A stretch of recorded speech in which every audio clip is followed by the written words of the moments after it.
আইলাম, আমি কি আইলাম এই সংসারে?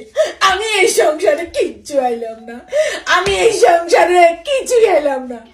আমার লাই আমার ভাগ্যে বুঝিয়ে গেল। থাক, টাকা দিয়ে তুই আর মুখ কিনতে হাইতা না।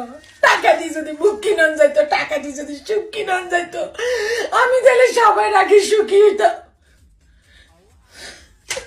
টাকা দিয়ে কিন্তু দেখো মাই ডিয়ার হাবি, টাকা দিয়ে কিন্তু তুমি আমাকে কোনোদিনও কিনতে পারবে না। কি পাইছি তুমি আমার বলো বলো। আমার জীবন তো নায়িকা শাবানা ম্যাডামের তো না খারাপ হয়ে গেছে। কি হলো?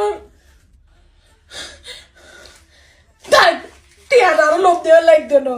আয় তো লুবি না, টিয়ার লোভ আর নাই। কি দিছ আমার সংসারে? কিছুই দাও না। হান্ডি হাতিল থালা বাসন, আয় আয় গো আমার সংসারে কিচ্ছু কিচ্ছু না লাগতো না। এত টিয়া দিয়ে আরে আরে আরে কি নাম চাইতো না টাকা